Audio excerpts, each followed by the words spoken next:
Film की शुरुआत में हम अमेरिका के एक आदमी को देखते हैं जो बी कीपर था, इन्हें शहद निकालने वाला। उसका नाम एडम था, जो इस वक्त शहद की मक्खियों के छत्ते जमा कर रहा था, जबकि उसकी पड़ोसन एक बूढ़ी औरत अपने काम में मसरूफ थी। तब एडम आकर उनसे कहता है कि मैंने आपके खेतों से मक्खियों के छत्ते निकाल लिए हैं, जिनमें से मैं शहद निकाल लूंगा। और हाँ, अब यहाँ क्योंकि काफी सारी मक्खियाँ आने वाली है, तो मैंने खेतों में मशीन रख दी है। जिस पर बूढ़ी औरत जवाब देती है, मदद के लिए शुक्रिया बेटा। एडम कहता है ठीक है, और रात को मैं आपको शहद देने के लिए आऊंगा। और आपका चैरिटी का काम बहुत अच्छा है, जो आप पैसे देकर लोगों की मदद करती हैं, बहुत अच्छी बात है। आप अच्छे दिल की बनी औरत हैं। जिस पर बूढ़ी औरत कहती है थैंक यू सो मच बेटा। जिसके बाद एडम अपने गैराज में आकर काम पर लग गया, छतों से शहद निकालने लगता है। बूढ़ी औरत भी लैपटॉप पर अपने काम में लगी हुई थी, जहाँ तभी उसके पास कंप्यूटर वायरस का नोटिफिकेशन आता है, जिसे ठीक करने के लिए वो कंपनी के दिए गए नंबर पर राब्ता करती है। बताती है कि मेरी लैपटॉप में एक वायरस घुस गया है, मेरी उम्र काफी ज्यादा है, तो मुझे इन बातों का खास अंदाजा नहीं है। इस पर वर्कर कहते हैं वो वायरस बहुत ही खतरनाक है, इससे आपका सारा डेटा जा सकता है, मगर हम आपकी मदद कर देंगे। बस आपको एक ऐप डाउनलोड करनी होगी। अब जैसे बूढ़ी औरत ने ऐप को डाउनलोड किया, वर्कर उसके पूरे सिस्टम को अपने कंट्रोल में कर लेता है। अब वो और बाकी वर्कर्स देखते हैं कि बूढ़ी औरत के अकाउंट में 20 लाख डॉलर्स हैं। तो अब वर्कर बूढ़ी औरत के अकाउंट में 50,000 डॉलर्स भेजता है। फिर उसे कहने लगा मैडम, वो गलती से हमारे पैसे आपके अकाउंट में आ गए हैं, प्लीज वो वापस कर दी, क्योंकि हमें उनकी बहुत जरूरत है। बूढ़ी औरत ने देखा तो सच में 50,000 डॉलर्स आए हुए थे। और अब जैसे पैसे वापस सेंड करने के लिए उसने पासवर्ड डाला, अचानक उस ऐप की वजह से उसका पूरा सिस्टम हैक हो जाता है। उसका लैपटॉप भी पूरी तरह से बंद हो जाता है, जबकि उधर वर्कर और उसकी बाकी टीम खुशियां मनाने लगती है, क्योंकि उन्होंने बूढ़ी औरत के 20 लाख डॉलर्स चुरा लिए थे। बूढ़ी औरत का लैपटॉप जब ऑन हुआ तो वो ये देखकर काफी दुखी हो गई कि मेरे साथ स्कैम फ्रॉड हुआ है और अकाउंट से सारे पैसे गायब हो गए हैं। तभी उसके फोन पर भी बैंक से मैसेज आता है कि आपके अकाउंट के साथ फ्रॉड हो चुका है। अब रात को एडम बूढ़ी औरत के घर आया उसे शहद देने के लिए। उसे कुछ गड़बड़ लगी, इसीलिए वो आगे बढ़ा, जहाँ उससे बूढ़ी औरत की बेटी एमा पकड़ लेती है, जो एक पुलिस ऑफिसर थी। और अब तभी इन दोनों को पता चलता है कि बूढ़ी औरत की मौत हो गई है, जिससे एमा बहुत ज्यादा दुखी हो जाती है। पर उसे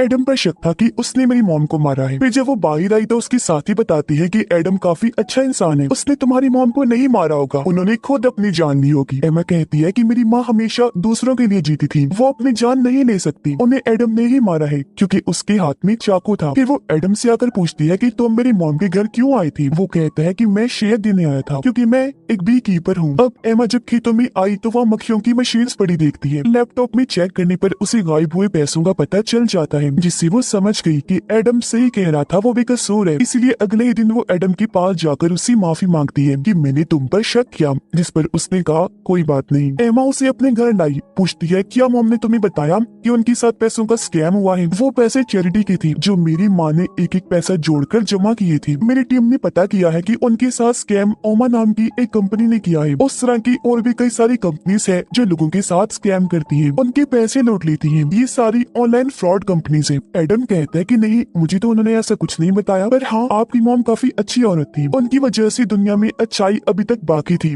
वो फिर एक खुफिया सर्विस में कॉल करके बूढ़ी औरत के साथ हुए स्कैम के बारे में सब कुछ बताकर उस कंपनी के बारे में पता करवाने की कोशिश करता है। तब सर्विस ऑफिसर्स उस कंपनी ओमा का एड्रेस उसे दे देती है। इसलिए अगले दिन एडम कंपनी के बिल्डिंग में पहुंचा। गार्ड्स उसे रोक लेती है, अंदर जाने नहीं देती, पर वो दोनों को मारकर ऊपर उस जगह पर आ जाता है जहाँ पूरी टीम बैठी हुई थी और अभी भी वो लोगों के साथ स्कैम कर रही थी। एडम वहाँ पेट्रोल रख के सबको कहता है कि मेरी बात सुनो, पर कोई भी उसकी तरफ तवज्जो नहीं देता, जिस पर वो एक आदमी को पकड़कर उसे खूब मारता है और सबको कहने लगा कहो कि आइंदा की बात तुम लोग इस जगह पर कभी नहीं आओगी, ना ही लोगों के साथ स्कैम करोगी। सारे लोग क्योंकि काफी डरे हुए थे तो यही कहने लगती है। तभी एडम हर जगह पेट्रोल छिड़कने लगता है और अब तभी यहाँ वो वर्कर जिसने बूढ़ी औरत को कॉल की थी वो गुंडों को लेकर आ जाता है। तब एडम बिना सोचे उन्हें मारने लगता है। फिर वो हर जगह बॉम्ब लगाकर उस वर्कर को कहता है कि शर्म करो, तुम मासूम लोगों के साथ स्कैम करती हो। पर आज की बात यहाँ ऐसा कुछ नहीं होगा, जो कहकर वो यहाँ से चला गया, जिसके बाद वर्कर भी निकल जाता है। उनके जाते ही बिल्डिंग्स में लगाए गए सारे बॉम्ब्स फटने लगे, धमाकों से पूरी बिल्डिंग उड़ जाती है, यानी ये कंपनी तबाह हो गई थी। अब वर्कर इस सब के बारे में अपने हेड मैट को बताता है, जो इस कंपनी का एजेंट था। ये सारी बात सुनकर मैट कहता है, आखिर कैसे उसने हमारी पूरी बिल्डिंग को धमाकों में उड़ा दिया, क्यों किया उसने ऐसा? तब वर्कर बताता है कि वो आदमी बहुत ही खतरनाक था, मुझे लगता है हमने उसके साथ स्कैम किया, जिसका बदला लेने के लिए ही वो आया होगा। मैट कहता है, मगर स्कैम तो हम सिर्फ बुरे लोगों के साथ ही करती है, वो तो जवान था। खैर ये बताओ, वो अकेला था जबकि हमारी इतनी बड़ी टीम थी, उन सबका क्या हुआ? तो वर्कर कहता है कि उसने सबको मार दिया, धमाके में उड़ा दिया। अब मैट ये सारी बात जाकर अपने गार्ड्स के हेड को बताता है, जो काफी बहादुर इंसान था। मैट कहता है, मुझे कुछ गुंडे चाहिए, जिस पर उसने कहा ठीक है मिल जाएंगे। जिसके बाद मैट उस वर्कर को कॉल करके कहता है कि उस आदमी को ढूंढो, मैं अपने गुंडे भिजवा रहा हूँ। वर्कर को पता चल गया था कि स्कैम की वजह से एडम ने हमारे साथ ऐसा किया, इसीलिए वो बूढ़ी औरत के घर आया, जहाँ वो एडम को भी खेतों में काम करता हुआ देख लेते हैं। पहले वो मक्खियों वाली मशीन पर शूट करके उन्हें तबाह करते हैं, फिर एडम की फैक्ट्री में घुस जाते हैं। ये जैसे आगे बढ़े, यहाँ एडम आकर इन सब पर हमला कर देता है, एक एक को पकड़ के बुरी तरह मारने लगता है। ये देखकर वो वर्कर काफी डर गया, पर एडम उसे पकड़ के उसकी उंगलियां काट देता है। कुछ देर के बाद यहाँ एमा अपनी टीम के साथ आई, देखती है कि एडम की पूरी फैक्ट्री भी धमाके में तबाह हो गई है, जबकि एडम वर्कर को अपने साथ लेकर निकल गया था। एडम वर्कर को गाड़ी में बिठाकर एक पुल पर लेकर आया, जहाँ वो अपने हेड मैट को कॉल करता है, जो उनके साथ हुआ उस बारे में सब कुछ बता देता है। एडम अब वर्कर को रस्सी के जरिए गाड़ी से बांधता है, जो करने की बात वो उसी गाड़ी समेत समंदर में फेंक देता है। और अब एडम खुद ही मैट से बात करने लगा, कहता है तो जो भी है मैं तुझे ढूंढकर खत्म कर दूंगा। मैट कहता है तू जानता नहीं मैं कौन हूँ? एडम जवाब देता है, पर बहुत जल्द मैं ये जान जाऊंगा। ये बोलकर उसने फोन बंद किया और यहाँ से वो निकल जाता है। उधर गार्ड्स का हेड मैट को कहता है कि तुम कह रही हो उसने अकेले ही बिना हथियार के हमारी सब लोगों को मार दिया? मैट कहता है कि हाँ। तब गार्ड्स का हेड कहता है कि मैंने सालों से FBI में काम किया है और इस तरह के इंसान के बारे में मैंने सिर्फ मूवीज में ही सुना था, और अगर ऐसा है तो वो आदमी बहुत ही खतरनाक होगा। मैट कहता है हाँ शायद वो होगा, लेकिन तुम्हें मेरी हिफाजत करनी है, कैसे भी करके। तुम्हें जैसे ठीक लगता है अपने हिसाब से हर जगह सिक्योरिटी बढ़ा दो। गार्ड्स का हेड कहता है ठीक है मैं ऐसा कर तो दूंगा, पर इस सब के बारे में मुझे तुम्हारी मॉम को बताना होगा, और हाँ अब तुम्हें अपने गलत कामों को कम करना चाहिए। मैट कहता है वो मेरा काम है, मैं अपने हिसाब से देख लूंगा, तुम अपना काम करो। गार्ड्स के हेड ने हाँ बोला, जिसके बाद वो अलग आकर मैट की मॉम को कॉल करता है, जिस पर वो कहती है कि मैंने तुम्हें मेरे बेटे की हिफाजत करने के लिए रखा है, उसके छोटे मोटे तुम गलत कामों को खुद ही संभाल लो, ठीक है? जिस पर वो हाँ कहता है। और अब गार्ड्स का हेड अपनी साथी गुंडों की हेड को कॉल करता है, उसे कहने लगा कि मुझे एक आदमी को मरवाना है, जिसके लिए तुम हमारे सबसे बेहतरीन शिकारी या फिर किलर को भेज दो। उधर एमा को वर्कर की लाश गाड़ी समेत समंदर में मिल जाती है। उसने देखा कि वर्कर की उंगलियां भी काट दी गई हैं। एडम को मारने का काम एक काफी बेहतरीन किलर को दिया जाता है। एडम जब गाड़ी में पेट्रोल भर रहा था तो वही किलर गाड़ी में बैठकर आई, पीछे से अपनी गाड़ी एडम की गाड़ी में दे मारती है। ऐसा करने के बाद वो गोलियां चलाती है, लेकिन एडम गायब हो गया था। वो किलर अपनी गाड़ी से मशीन गन निकाल कर चारों तरफ गोलियां चलाने लगती है। तभी एडम बाहर आकर शहद की डब्बी से उसे खूब पीटता है, जिससे उसका खून निकलने लगा। अब क्योंकि पूरे जिस्म पर शहद गिर गया था तो एडम उसे आग लगा देता है और वो पूरी जलकर मारी जाती है। तब वो उसकी भी उंगलियां काट लेता है और यहाँ से निकल जाता है। अब वो पिछली दो की तरह पेट्रोल पंप को भी आग लगाकर तबाह कर देता है। कुछ देर के बाद गुंडों की हेड इस बारे में गार्ड्स की हेड को खबर करती है, बताने लगी कि उसने हमारी सबसे बेहतरीन किलर को मार दिया है। ये सुनकर गार्ड्स का हेड हैरान होते हुए कहते हैं कि ये क्या कह रही हो, आखिर ऐसा कैसे हो सकता है? तो वो कहती है कि मुझे नहीं पता और अब तुम खुद ही उसे निपटो। इस बारे में गार्ड्स का हेड मैट को बताता है। तब उसने जवाब दिया कि ये भला तुमसे कैसे नहीं हो पा रहा। गार्ड्स का हेड कहता है अच्छा तुम फिक्र ना करो, मैं ये सब संभाल लूंगा। उधर एमा पेट्रोल पंप पर भी अपने साथी के साथ छानबीन करने के लिए आती है, जहाँ सब कुछ तबाह बर्बाद हो गया था। एमा अपने साथी को कहती है कि मशीन गन लेकर कोई ऐसे ही नहीं घूम सकता, इसके पीछे जरूर कोई बड़ा हाथ मौजूद है, तो हमें इस बारे में अपने सीनियर से बात करनी होगी।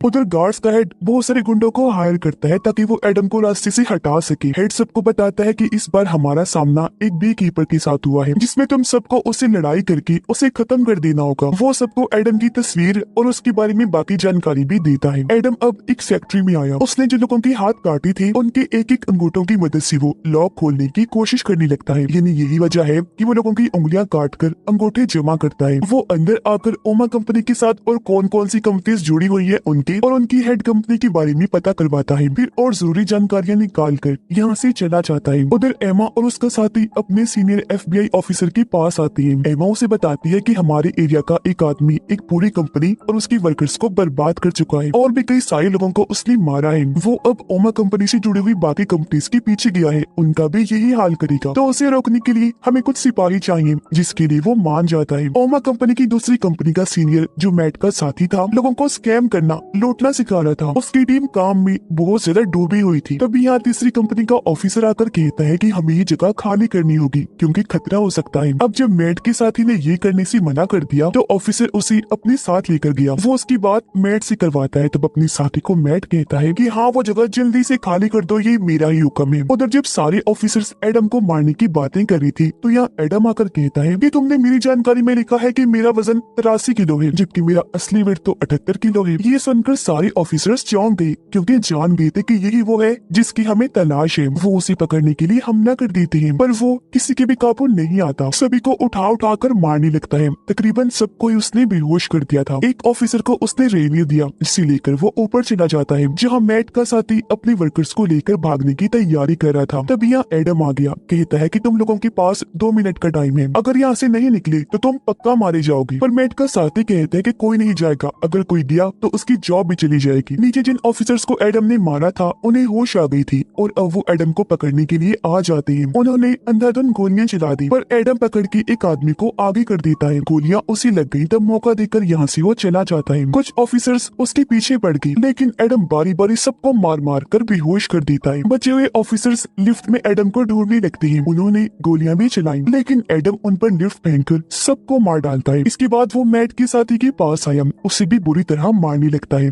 कहता है कि तुमने बहुत सारे पैसे बना लिए हैं, बताओ कि तुम लोग किसके लिए काम करते हो। पर वो कुछ नहीं बताता। एडम उसे काफी मारता है, फिर उसे बुरी औरत की तस्वीर दिखाकर कहता है कि तुमने इस भली औरत के साथ भी स्कैम किया, जिसने अपनी जान ले ली, और अब अगर तुमने ना बताया कि तुम किसके लिए काम करते हो तो तुम सबसे पहले मारे जाओगे। तो वो कहता है कि मैं तुम्हें उसकी तस्वीर दिखा सकता हूँ। जो कहकर वो एडम को कंप्यूटर में मैट की तस्वीर दिखा देता है और बताता है कि वो बहुत ही खतरनाक है। तब एडम कहता है कि अक्सर शहद निकालने के लिए हमारा सामना मक्खियों की रानी से भी हो जाता है, हालांकि वो भी बहुत खतरनाक होती है, लेकिन मैं उसे भी नहीं छोड़ता। इतने ही देर में यहाँ एमा और उसका साथी आ जाता है, जिन्हें देखकर एडम साइड में जाकर छुप जाता है। वो एमा के सामने आए बगैर बताता है कि यही तुम्हारी मॉम की मौत के जिम्मेदार हैं। जो कहकर वो यहाँ से भागने लगा, जिसे एमा का साथी ऑफिसर पकड़ लेता है। अब एडम ने भी उसे पकड़ लिया, लेकिन वो बिना मारी वहाँ से भाग जाता है। और अब कुछ देर के बाद एमा और उसका साथी इस पूरी जगह की छानबीन करने लगते हैं। दूसरी तरफ मैट और गार्ड्स का हेड एक पार्टी में थे, जहाँ गार्ड्स के हेड के पास कॉल आई। तब कॉल बंद करने के बाद वो मैट को लेकर बाहर आया।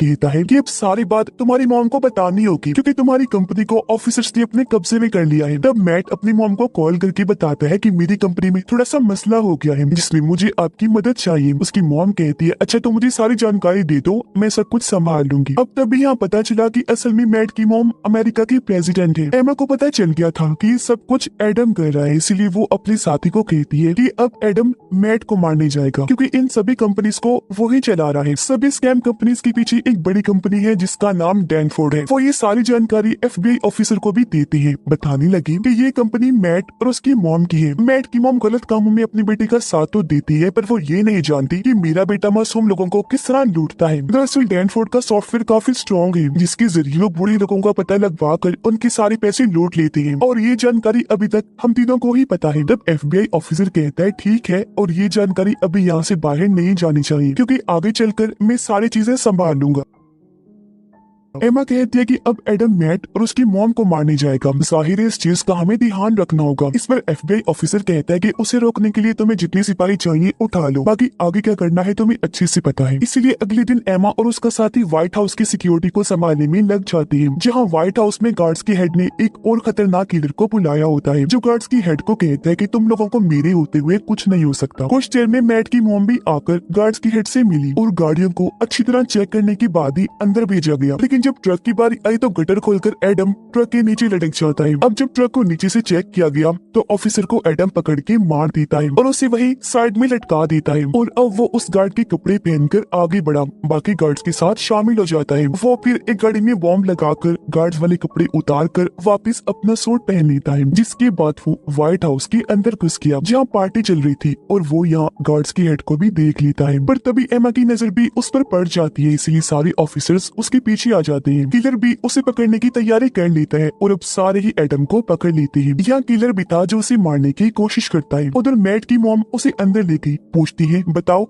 तुमने क्या किया और ये आदमी कौन है? मुझे गार्ड्स का हेड बता रहा था कि तुमने उसकी सिक्योरिटी को भी भगा दिया था। बताओ क्या कर रहे हो ये सब तुम? आखिर यहाँ पर चल क्या रहा है? और अब इतनी ही देर में FBI ऑफिसर भी यहाँ आ जाता है। वो इन दोनों को बताता है कि आपकी कंपनी डैनफोर्ड के नीचे की जितनी भी कंपनीज हैं वो लोगों के साथ स्कैम करके पैसे लूट रही हैं। ये सुनकर मैट की मॉम काफी चौंक गई। अपने बेटे से पूछती है, बताओ मैट कि ये बात सच है कि वो लूटे हुए पैसे ही हैं जो मेरे फंड में तुम मुझे हर बार देते हो? इस पर मैट कहते हैं, हाँ ये सच है। ये सब स्कैम फ्रॉड वो कंपनीज हमारी कंपनी डैनफोर्ड के अंडर ही करती है जो मैं करवाता हूँ। उधर एडम गाड़ी में लगा हुआ बॉम्ब फोड़ देता है। बचे हुए लोगों को मारकर वो अब व्हाइट हाउस के अंदर घुस जाता है। अंदर मैट कहते हैं, मॉम और क्या, अब जो इतने सारे पैसे हर बार मांगती है भला वो मैं कहाँ से लाता हूँ? यही से स्कैम करके, और ये सब कुछ मैंने आपके लिए ही किया है। ये सुनकर उसकी मॉम कहती है कि तुमने ये बहुत गलत किया। मैं प्रेसिडेंट मुल्क को बेहतर बनाने के लिए बनी थी, न कि इसलिए कि तुम ये गलत काम करो, लोगों को लूटो। और अब हम कंपनीज के जरिए चुराए गए पैसे लोगों को वापस कर देंगे, ऑनलाइन उनसे माफी मांग लेंगे जहाँ ये काम तुम करोगे। इसके बाद मेरा जो अंजाम होगा वो भुगतने के लिए मैं तैयार हूँ। उस पर मैट कहता है, नो मामा